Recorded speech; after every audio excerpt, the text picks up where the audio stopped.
Thank you, and in particular, I regret that I'm not there in person. I'm sure I would have enjoyed that opportunity immensely. Don't think I visited Uruguay to date, so I hope that I'll be able to correct that particular shortcoming sometime in the near future. One of the things that I'd like to talk about today, and first of all, it's always good to know that I have groupies. I wasn't aware that I had them, so that's exciting. What I'm going to talk about today is a slight deviation from I think a focus that I've had lately, and perhaps even a focus on the particular event that you're hosting here. So I'm going to start by sharing my screen. Let me just make sure I've got things set up. I just want to make sure that you are seeing.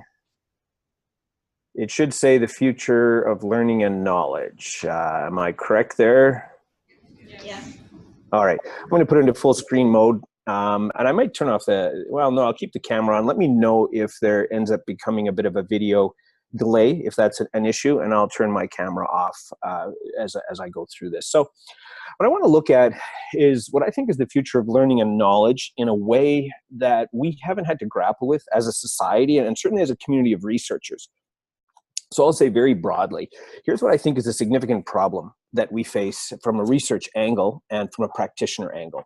And that problem is, by and large, that we are trying to understand a system that is no longer relevant.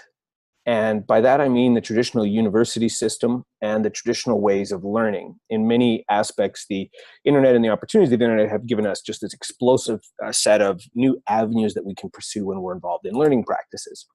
And so I'm going to start by sharing a little bit about what my research focus is, the kinds of questions that I'm asking. And so I'll start by just sharing a series of slides around my personal research statement. And then from there, I'll move into what I see sort of as the problem. And you know, as I move through it, I'll try and end up with something that isn't a solution, because you can't comprehend a solution when you've got this much change going on, but at least is possibly directions forward. So I think by and large, my question relates to how systems make sense and how they achieve outcomes, how they're intelligent.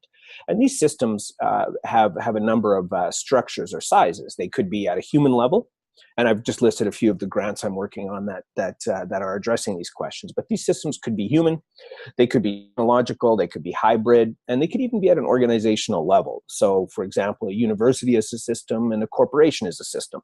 By the same account, a classroom where you have a group of learners, whether it's a physical or virtual classroom, is a group of learners or a system. And the Me Too movement is a system. And so you have the understanding of these human and technology agents interacting in some kind of a system. And these units of analysis from a research end can be as granular as neurons, so the work that neuroscientists are doing around fMRI analysis, or even some EEG work and so on, that gives us some indication of what's happening within the human brain, and they can be as large as a social movement. Now, in order to understand these systems, keep in mind I'm talking about a range of systems that involve humans and technologies interacting.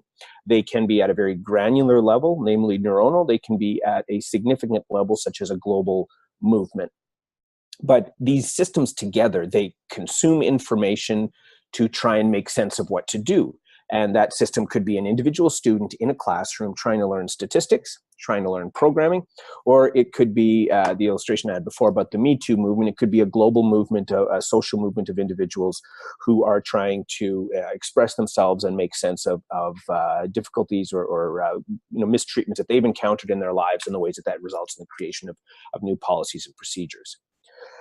And so by and large then, the focus for me is understanding how these systems learn, why they reject legacy structures or why they adopt them, how do they morph and die, how do these different agents intersect, and how do they contribute in different ways as part of this overall system. So it's a fairly broad research angle, but I think the methods and the approaches to understand an individual learner learning versus a system learning versus a social movement learning versus a corporation movement, a lot of them are similar in terms of the methods and the mechanisms that they utilize to go through this project.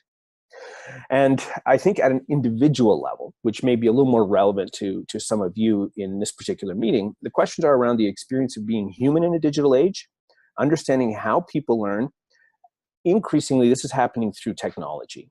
And how do we then orient ourselves in this world of hugely abundant information so that we can, on the one hand, act meaningfully, but on the other hand, also be personally well in this kind of a process? And increasingly, I'll talk about this a few slides later, but we're now getting something, I'm not quite sure what the right word is for it. I mean, broadly, I would call it connectivism, but we're dealing with this idea, and this is a critical one because it's going to change how we educate and how we function in these different systems. But we're dealing with something that I'll best describe as its distributed socio-technical cognition.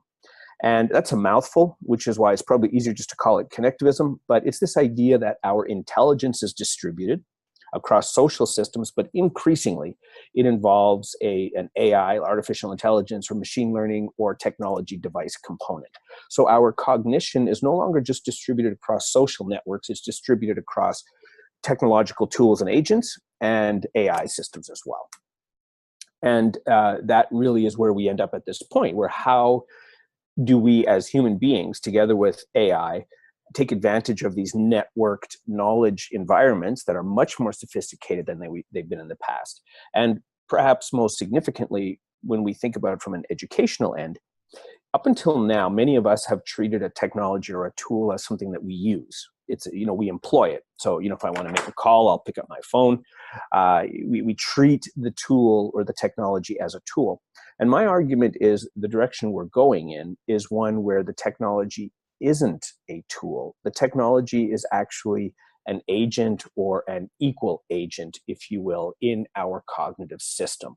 And that's a big change because we're talking about this not as a resource that we actualize, but we're talking about this as more a resource that thinks with us, and that changes that relationship.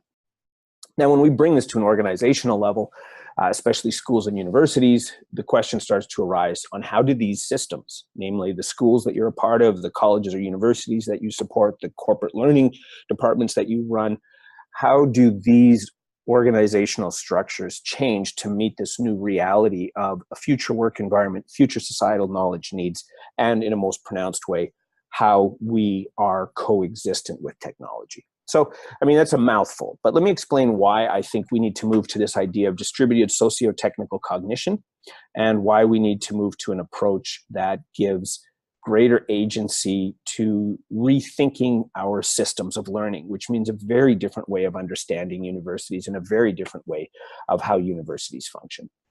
So this is just a simple illustration. These stats that I'll show over the next several slides are US-centric, but they're common in really globally, these kinds of trends. Some areas, they vary by the scope of impact, but by and large, this is the approach that we're seeing.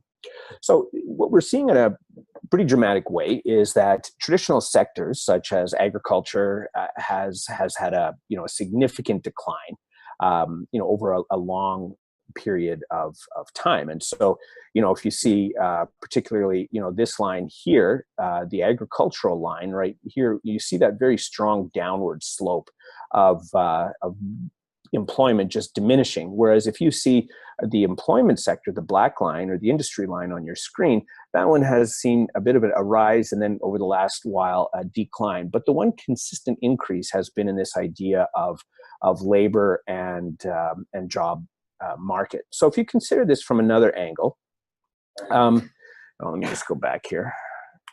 If you consider this from another angle, this is an example of the prominent areas of employment in the US by sector. And so basically you're looking at the manufacturing sector being the most significant. And this is from in the 1990s. And then more recently, if you fast forward to just a few years ago, you're starting to see that by far the largest percentage of the labor market is in the healthcare field. And this is the kind of problem that I'm articulating is fast changing knowledge fields where it's hard to keep up. So somewhere between 1990 and 2013, we've had tens of millions of people in the US, but probably hundreds of millions of people globally that have seen their work shift into an entirely new job category. And that has significant implications because much of this shift has happened outside of what we've seen universities as being in the past. In many cases, universities were created to serve a developmental role, for the, say, 18 to maybe 25-year segment of the population, to now we're seeing that actually become a role of education for those that can rethink themselves to be much, much broader. At least that's sort of the goal. But I don't see many systems making that transition, but that's the systems problem that I mentioned early on that we're grappling with. So what does that mean from our end? Well, let's turn a little bit and talk about what knowledge is. I think knowledge is by and large a pattern of connection, and new knowledge builds on or relates to what's already known. And in order to innovate, we need some opportunity of openness where these new connections can form, these new creations can be generated. Now, in 2004, I sort of brainstormed an article on the idea of connectivism, which is essentially this idea that knowledge is a pattern of connections and learning is a process of forming and pruning those connections. Now, at a scale of innovation, though, this is something that we see in sort of many physical artifacts as well. One example is rocket, the steam engine. That's typically viewed as the outcome of the industrial age. But when you actually go back at it, it wasn't a single person that created rocket. In fact, it was 1,000 threads, as Rosen states, that go back from the very beginning of the modern world that ended up producing the steam engine. And as a result of this transition, if you look at these different parts that comprise the steam engine as a whole, it's fascinating to see that there was no one person, but there were people 2,000 years ago that were working with steam or trying to understand steam. There were people who created the legal system that allowed entrepreneurship and property ownership or intellectual property ownership. And there was metal work that had to happen, and the list goes on. So the rocket, while we see it as a specific invention, if we see it in a more accurate way, we recognize that it's this huge network of ideas connected across thousands of years. And as Brian Arthur articulates it, it's more like stitching together a lot of parts rather than creating something completely new from scratch. Now, this idea, Maria Popova has classified this as network knowledge or combinatorial creativity. And it's basically this idea that we can combine and recombine, that we need to have the ability in a learning space to take what's there and create and generate something new. And that's a very human task that'll become more relevant, especially as cognitive technologies outperform us in terms of human cognitive capabilities. So I want to give you a quick illustration of how these knowledge generation activities have transitioned, even then being 30, 40 years ago and more, to what we're seeing today. So traditionally, it would be an organization would largely be a self-contained system or a structure that would do everything. One example is Boeing. Boeing would build its own airplanes, and it would be this self-contained entity.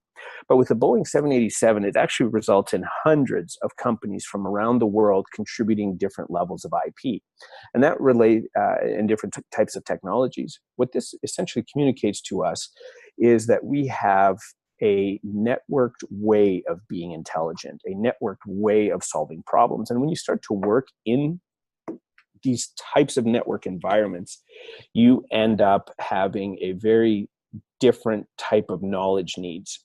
So let's look at it from the perspective of a traditional teacher. A traditional teacher in a classroom had the mandate of pulling together the content and the resources that the students needed to know, and then teaching that to the students. And so the labor involved on behalf of the teacher was really twofold. One, assimilating and defining and identifying the needed resources, and two, presenting those resources to students. Well, today it's a different environment in that students have access to, obviously, the web, and they have access to the resources that a faculty member does or that a teacher does. They have access to communities. They have access to the researchers that are being discussed in class. They have access to video recordings of lectures that those researchers have given. And so you end up with a model where no longer is collecting and presenting information or knowledge as a primary role of the teacher, but instead you are at a place where connecting and validating the suitability of this knowledge structure starts to become a key activity. And so I want to emphasize from a work end, from a labor end, or from an effort invested perspective. The effort invested now is to sit in the spaces between knowledge, pulling connections together rather than identifying and curating that knowledge. Now, there's a few other things on here, sort of broadly how things have changed in terms of knowledge generation, from centralized to networked, and from a view of we want stability with our systems to we need to be agile and flexible. And also the idea of employment for life has changed to something that's much more short-term and temporal, which is in some ways anxiety producing. But these are some of the changes we've seen at a broad scale. In terms of how our learning needs should be reflected in the kinds of programs that we offer in a learning environment, such as a school or university, but also in terms of how we support the development of our students. Namely, we need to prepare them for a world in flux and change rather than the current model of giving them knowledge for a world that's stable. Now, more broadly, we're also at a period of broad human transitions in terms of digital network knowledge, in terms of physical and virtual worlds largely being blurred. We see huge economic churn in terms of growth of elites. We see a dramatic change coming in terms of different transitions knowledge-wise from north to south and on and on and on. So there's a lot of really significant and provocative changes going on in terms of human history right now. And it's a change that's unnerving. And it really, and I would argue, because what we're seeing is a change in learning and knowledge.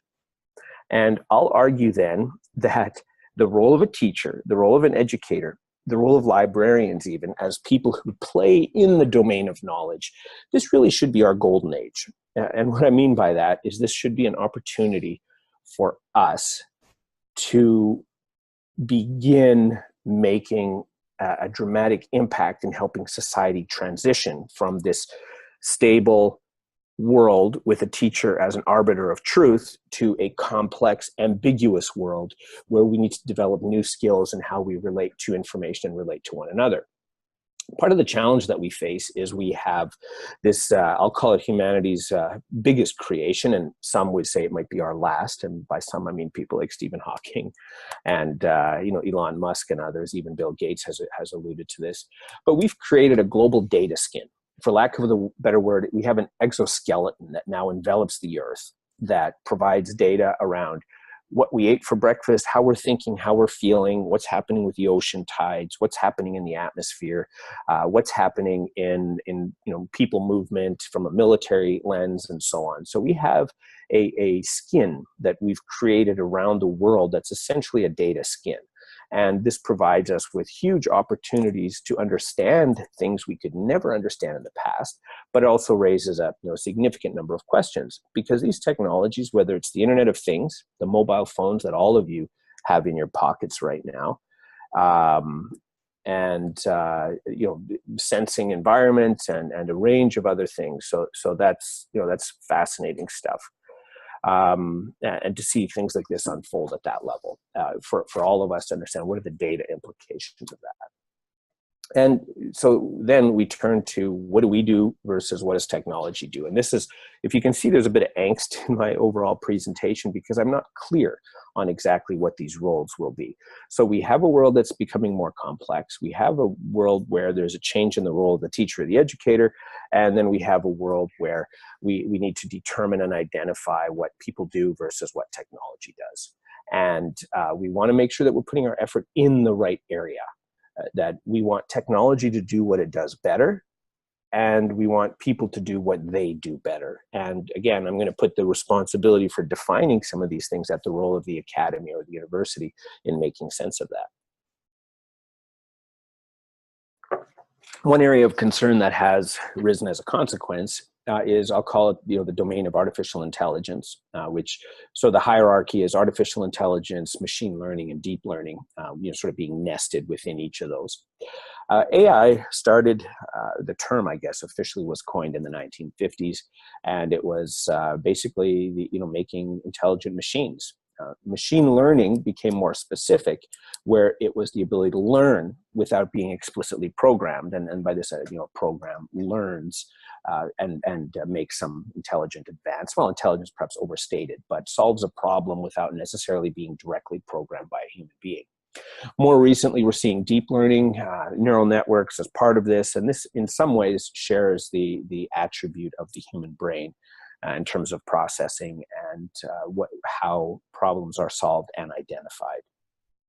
Now, in some areas, the challenge remains that AI has an important role to play in supporting human cognition. And supporting is maybe not even the right word, because we still have this view that human intelligence, artificial intelligence, or humanity and technology. I'm trying to suggest that they're maybe much more equal than we give them credit for, that in systems going forward, it'll be a co-agent relationship, this idea of distributed socio-technical cognition, that's going to become a fundamental aspect of how we perform or how we think or how we behave as human beings, meaning that algorithms do work with us that make us more capable and intelligent, not as individuals necessarily, but as part of this overall system. Now, there's challenges that arise, and I'll talk a little bit about a few of them. One, China has this social credit system that's recently been initiated, which looks at rewards and punishing behavior. And the way that this behavior is rewarded and punishment, if you will, it's a key aspect that changes human behavior. And it'll determine if you have a bad social credit rating, for example, that you won't be able to get into a hotel, or you won't be able to get the right job. So it's like your social behavior is treated the same way as, say, a credit rating might be in some areas.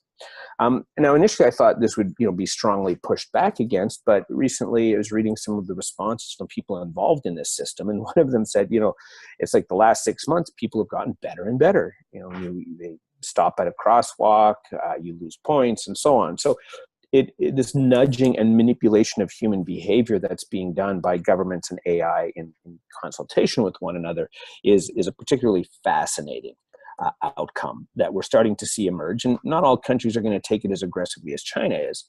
But even then, AI isn't always accurate. So, for example, there's a few that have recently arisen around, AI or bots that learned, if you will, and started bashing communism as a system of organization, which obviously China doesn't approve of. Microsoft had a bot, Tay, that it developed about a year and a half, 2 years ago, that basically went out and tried to learn online, and Microsoft had to shut it down because it ended up becoming racist by how it was treating other people online, and what it, racist Nazi bot because of what it acquired or learned from engaging on Twitter. So basically, these systems reflect back to us.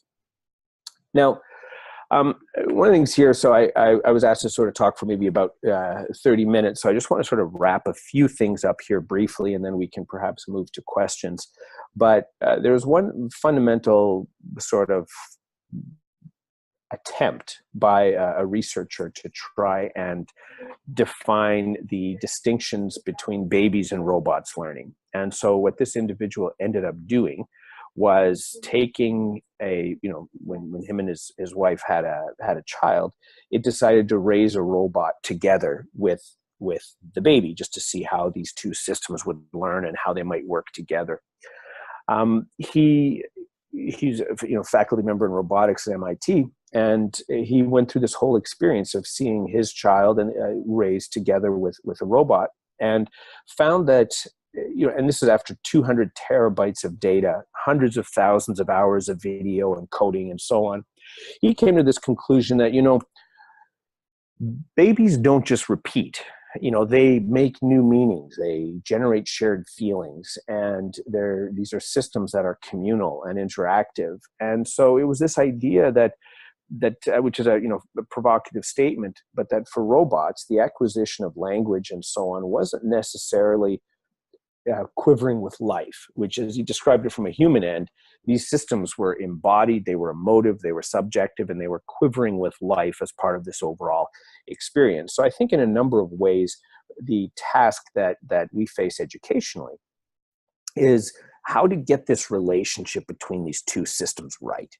Because on the one hand, there are things that AI can do better than people can, but there's things that start to challenge our identification of who are we as people. So China, for example, is deploying robots that'll be used, or not AI, I should say, not robots, but that AI that will mark students' essays. And this will be happening in up to 25% of the school systems, which will be able to assess a number of attributes of student writing.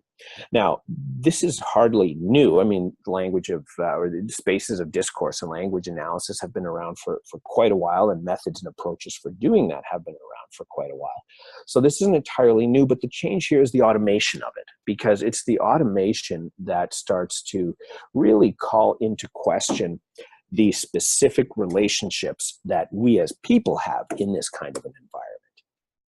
And one of my favorite sort of quotes on this, which is the equivalent with life statement from the MIT robotics researcher, is this idea that's so hard to quantify. And everything about today is quantification. That's one of the big things that technology does, is it captures what we do and makes it available for analysis. So even this talk here, I mean, I'm not sure, it might be recorded. If it's being recorded, if there's people taking pictures, during this whole event that you're hosting, people tweeting, there are parts of a digital trace that's being rendered, that's being made available. And because it's available, it can be quantified. So this was Helen Keller, who, as some of you may recall, she was born quite disadvantaged and didn't have the ability to speak, or she was deaf and blind, and a number of experiences that she encountered was a world where she was locked in until she came across, or a teacher was brought into her life. And she defined that period, and she calls it where her soul was awakened. It had life, it had hope, it had joy, it was set free. And this came to the point where she started to experience not sort of what we try to quantify, but there was an ephemeral dimension to it. It was a way of relating to the world in a manner that technologically we ourselves are trying to capture, but we aren't capturing it well, because there are these ephemeral attributes. And that quote from Helen Keller always strikes me as a process of awakening. It's a process of coming to understand things that we might not traditionally be able to understand. And so let's look at it from an education end, then what really is left for us as educators in this kind of an environment. What role will AI play, and what role is it that we ourselves are going to play in a more fundamental way going forward? And there's a lot of things that I do believe AI will do in a practical and a helpful way. Part of it will be the process of automating mundane types of activities, and these mundane activities can be anything from taking attendance to beginning to analyze students that are at risk of dropping out through some automated assessment of their behavior and the kinds of activities that they're engaged in, to something that gets to be a little bit more complex in being able to automatically form groups for teams to interact with one another and so on. Chatbots are a big area of interest right now, certainly for online students, tutoring and mentoring. They can provide benefit. A number of other aspects that relate to better communication, feedback that's contextualized to a specific environment. This is work in particular that we are doing in the landscape of teaching and learning more broadly through tools like OnTask, which a colleague of mine, Abelardo Pardo, runs out of Australia. And this is basically sort of a machine learning approach to provide automated feedback to students based on how they're learning and how they're interacting. It's also about getting to a point of personalized and adaptive learning, where we give better, more effective feedback to individuals, and we can start to create a learning experience that is reflective of what that student knows. And what I mean with that specifically is I'm not sure how many people are at your particular event here, but let's say there's 30 people there.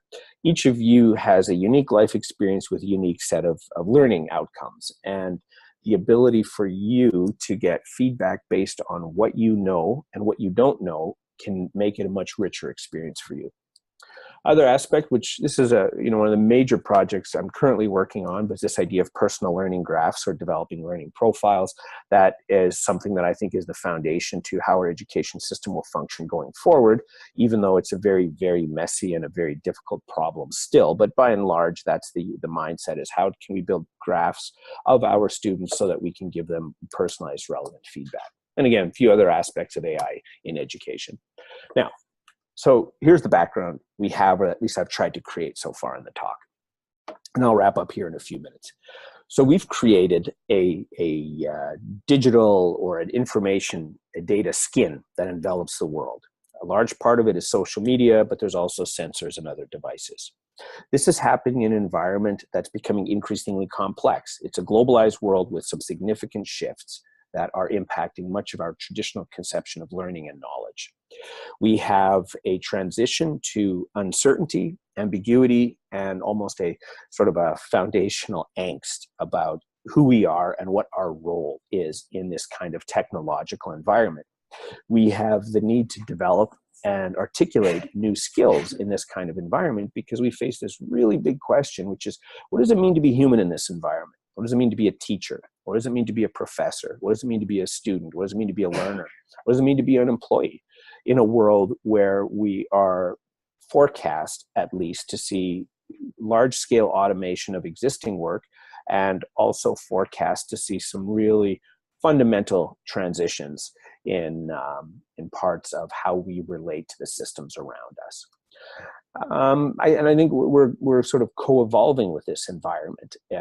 We're seeing that we're not clear on what exactly it is. We're not clear on exactly what the information landscape is, and we're certainly not clear on what role do we play technologically and from a human lens in an environment that has this rapid pace of information development, this rapid pace of innovation. And in a lot of ways, our school system, at least, this is getting back to my earlier point, we have a school system that is not aligned with this new information learning and knowledge ecosystem that we're facing. We are teaching, and I'll call this, how we're teaching is in conflict with the new technological capabilities. There are things in our classrooms that we shouldn't be teaching anymore. There are things that we're getting students to memorize that they shouldn't memorize. We're still developing in our students skills to work to work alone in many cases, where solving complex problems across multiple domains and multiple disciplines is a much more urgent need for our students to be able to develop and to be able to articulate. And so our classrooms, both in terms of method of instruction and content of instruction, need to be rethought to reflect a world that is really substantially different from what many of us were educated in. And I'll also say very broadly, this is a challenge too, in that, the ages of humanity, from we first found or used technology to increase our physical limitations, plowing the earth and those kinds of things, where physical innovations improved the human condition. The Industrial Revolution was largely a part of that.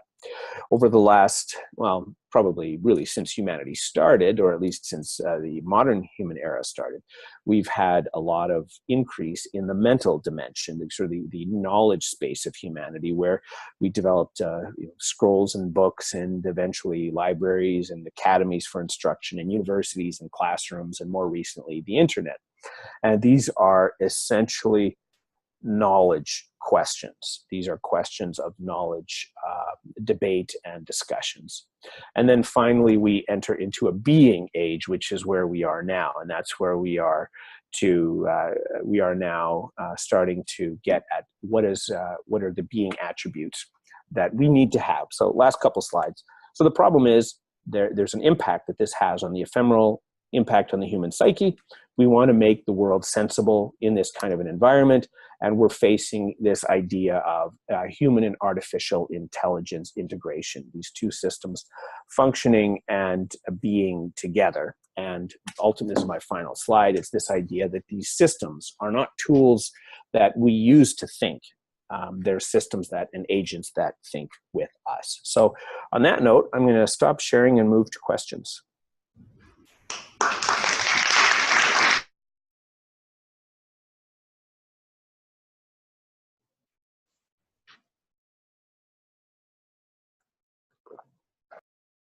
Okay, I'm not getting any audio.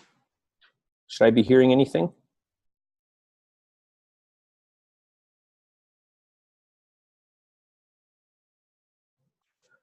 No audio here.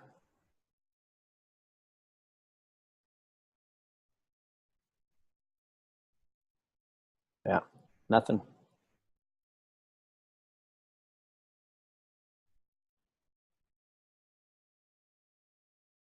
Is your microphone muted by mistake?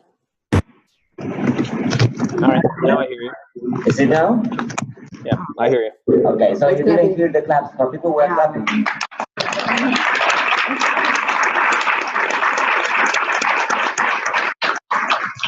Okay, here we have the first one. Hi, everyone.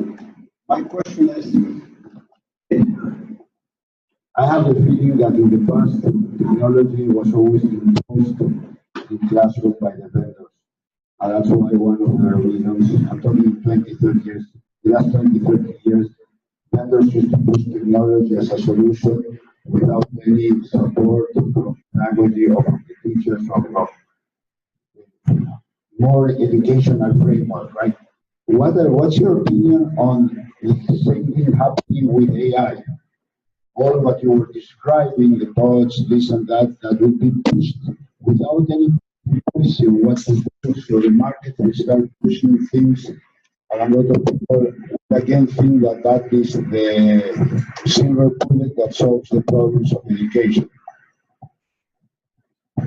Okay, it was a little muffled, so I'm not quite sure if I got the question. There's some sort of background audio that wasn't really captured. So I think you were asking around, the role of AI in the transition of the university system. Was that it? Or No, no. Do you hear me better? Yeah, that's a bit better. Yeah, my question is that all the description you made on AI for the future can happen the same way as computers were 20 years ago being pushed to schools, right, without any policy on what to do with them, without any effect on pedagogy. So vendors are the ones that push, not the public system, not the education authorities. How do you see the chances of that happening again with all the new approach on AI, right? Many of the things you described will never be accepted by any system, probably in the next couple of years, but it still is going to be pushed, it's going to bring resistance and other things. So how do you see that, the pushing of these new technologies inside the classroom? Yeah, that's a really good question, and that's been a challenge for a long period of time, and it has a different impact depending on the level that you're looking at, because each requires a different response.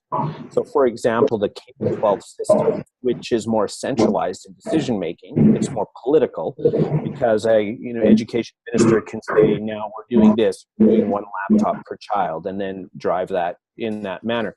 University systems are a little more distributed in decision making, and then of course there's the corporate environment, which has a different set of components as well.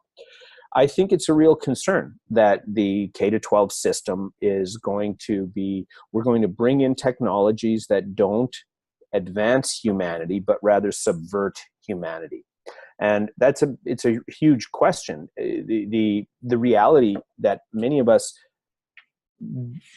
maybe don't quite understand currently is that these approaches, these technologies, these resources, these whatever else it is that we bring in, they're behind the scenes. So teachers and faculty don't understand what's happening. Let me give you an illustration. If with computers, when you decide to bring computers in a classroom, every student gets a computer. It's a physical object. We can see it, we can look at it, we can touch it. When you bring AI into a classroom, we don't see it. We don't know how it makes its decisions necessarily. We don't understand a lot of those dynamics. I recently did an interview with a local TV station here in Dallas where, they wanted to come down and see AI, in terms of their video work. And I'm like, it's already there. It's already happening.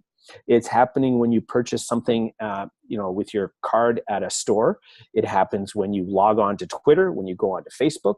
AI is already there. It's not something that's coming. It's something that's here, but it's behind the scenes and it's invisible.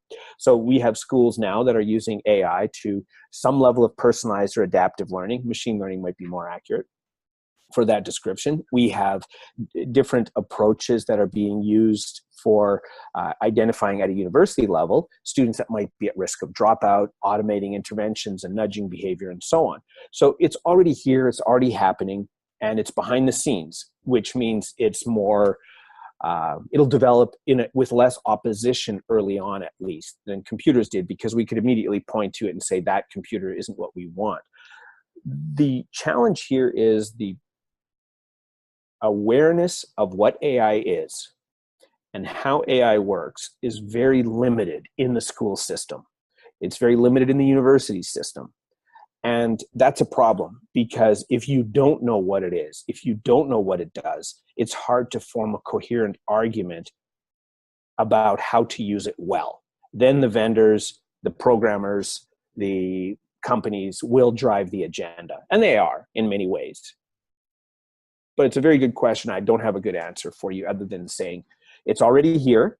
It's already making an impact. We're not seeing it as directly as we might have expected to, the way we see a technology, but it's incumbent on academics, researchers, teachers to get up to speed on the language and to start contributing to the conversation. Okay, we have any other question? Can I ask one? Yeah, I'd also like to make a comment. Hi, George. This is more a comment to. You want please hand here? Yes. Okay. Hey, George. How are you? So, just a comment to touching on the previous question, because question also, which is, and I think George also saying that I think it's important to know what is the transformation you desire, rather than just being blindly responsive to all these forces. I mean, there's this old line from Alice in Wonderland: if you don't know where you're going, any road will take you there. So and this, you hear also the case studies from industry about the kinds of transformation in the work culture, in the learning that you see. Then you can be more proactively directive. And this is sort of the policy thing, rather than just responding to, because market forces will be what they are. And unless we have a framework, we won't, of transformation, we will not be able to leverage it productively for our use.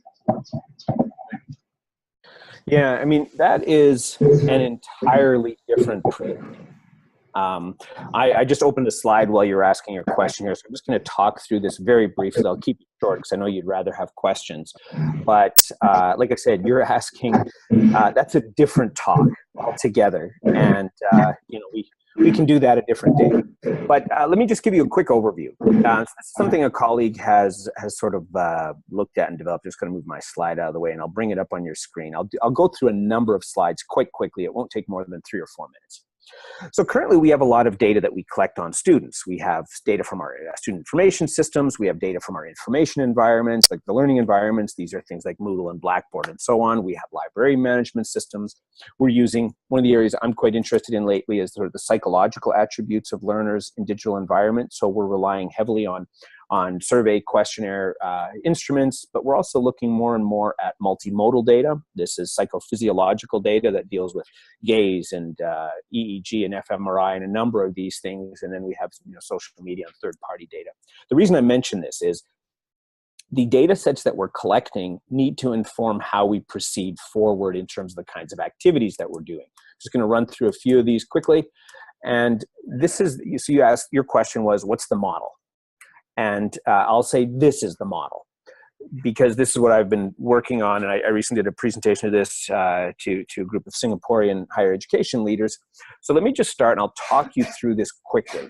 So let's look at this area here. Hopefully my mouse will show on the screen. Not sure if you, no, I didn't want to do that. All right, well, who cares? We won't even bother. So on the top left-hand side of your screen, you've got your data sources. This is formal and informal learning, what we do in a classroom and what we do online and what we do when we're bored and what we do as part of our hobbies. Ideally, we're only capturing the top. We're primarily capturing school-based learning or university-based learning. Much of what we're doing happens in informal environments. It happens when we're hanging out at an event like this. Like, none of you are getting a credential for attending here today. It might be on your CV, but the specifics of what you've learned today is not reflected in any formal recognition. But we need to capture that. We are already capturing it. We're just not validating it. So we would create something that looks like this competency skills data store, this central image on your screen. And these are the kinds of things that we already have a focus on. And that I think is quite important for us to pay a good bit of attention to. So that's this area here, the competency, skills, and data store. Now, I mentioned earlier the idea of personal learning graphs. This is another aspect where before we can really improve education, we need to understand our learners better. Just like before a doctor gives us a diagnosis, he needs to understand what our symptoms are. You know, what is it that we have that we might need something on. So now you have three key spaces.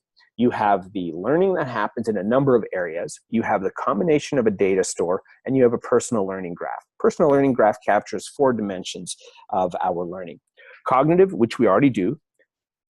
Affective, which is critical for metacognition, self-regulation, and so on. Our social learning experiences that fit as part of that learning environment, and then the metacognitive dimension, the ways that we monitor and regulate our learning. So now we have these 3 key areas: the learning we've done, the skill or storage of our learning, and a personal learning graph. For a learning experience to be more valuable, then we need to understand what's the labor market asking. And we'll call it the labor market genome, but that's what's being required in these different fields. If you wanted to, for example, today, you know, if you were to look at in Uruguay, in the United States, and Australia, what's being asked for in different regions by employees, many systems don't know that. Now, it doesn't mean that university serves the labor market, but the university should be reflective of it. Then we create and we map the degrees of existing campus programs. And this is a project we're doing in Australia where we're mining the labor market data and we're mining the syllabi of universities and trying to get a match. How well are they connected based on what's currently being asked for? As a result, we have the ability to create a personalized pathway to students for rapid degree attainment. So let me just go and share what that might look like. So here's just 2 quick slides now. We map our learners' knowledge. So we know what they need, and this is happening through formal and informal ways, and that's part of a personal learning graph. From there, we map the curriculum that exists within a particular program. This is, we'll call it intelligent or semantic data, but it's the architecture of knowledge, and we use that to move toward a degree. Why is this important? Well, let's say you're an employee in the labor market. Your job is automated. You don't want to go back to university for 2 years to get a master's degree because it's very expensive to have somebody exit the labor market for an extended period of time like that. So instead, what you want to do is you have your knowledge domains, you have your personal learning graph, so you compare what you know with what's required in that discipline. And you could then say, when you go to university, after your job has changed, and you make your personal learning graph available, and the university could say, you know what, you can finish your nursing degree in 3 months, you could get a computer science degree in 8 months, or you could get a degree in landscaping in 2 years. What we're trying to do is create an ecosystem that matches the structure and pace of information today so that the learning and knowledge ecosystem becomes more intelligent rather than something that just has the same approach. We're curriculum centered. This is what you need to know, we throw it at you. I'm trying to argue that we need to do something quite different where we start by knowing our students, knowing the architecture of knowledge in a discipline, knowing what the labor market needs, and then being able to rapidly move people into that kind of environment. Now, this is the fastest growing segment of the learner population. In fact, in the US already, for the last 5 years, non-traditional students are the majority. It's not the traditional 18 to 25-year-olds that go to university full-time, get a degree, and go on. That's not the student population anymore. The fastest growing population are people who are going to be impacted and displaced by the labor market generally. Okay, can I answer Okay, can I answer the last question? So I wanna tackle on that metaphor of the global data scheme.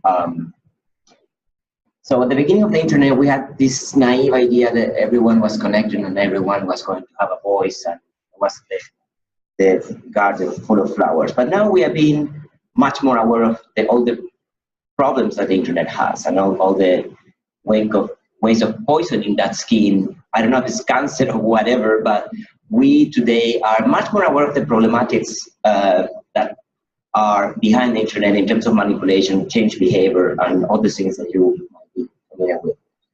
Now, those discussions are not taking place in the schools, I'm afraid, not in the way that we need, at least.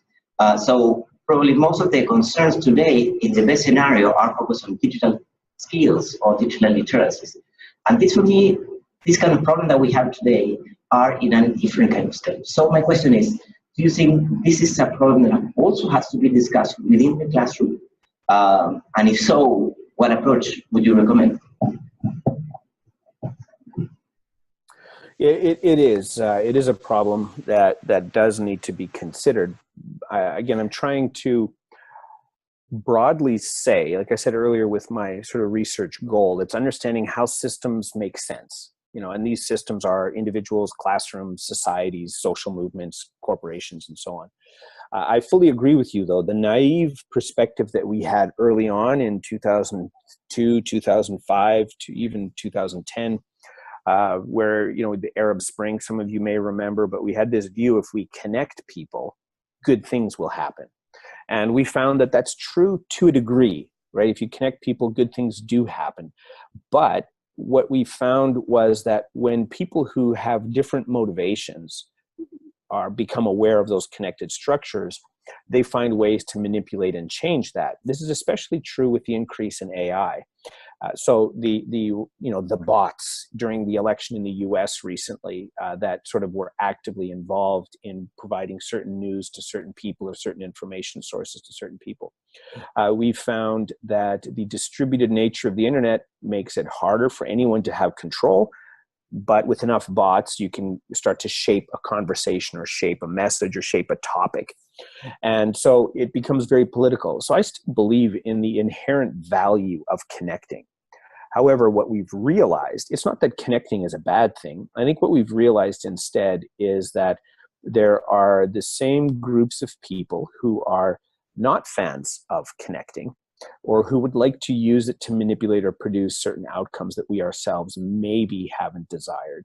So it's recognizing that there are forces that disrupt it, much like in any ecosystem. You have players that seek to disrupt harmony. It's the same in our existing political system. It's always been the case there, but we knew how these agents acted, you know, whether it was through lobbying or whether it was through, you know, different kinds of systems that they created, they were able to sort of shape this conversation. We don't know fully well how they function in these digital spaces that are networked, because it's much harder to identify and it's much harder to control the way that players act in that environment. What are the learning conversations or the learning lessons? You know, that's a very good question. I don't know 100% other than just starting the conversation. If you look at it, the data that was being captured, I remember talking about this probably 10 years ago, about the value of that data, but also the manipulative capabilities of that data. And it really only took until the election last year, 2016. That's when the conversation more broadly turned to the negative effects of these organizations that are using our data to control and manipulate us. I think at some level, a lot of these are modern skills. We call them 21st century skills, I guess, but it's the ability to understand when news isn't accurate, to understand when a particular voice has a political component, that just being aware doesn't mean that you disagree with it, but just being aware that there's bias in here. So in some ways, it's really about advancing our understanding of biases and cognitive failings that occur in these large-scale socio-technical systems.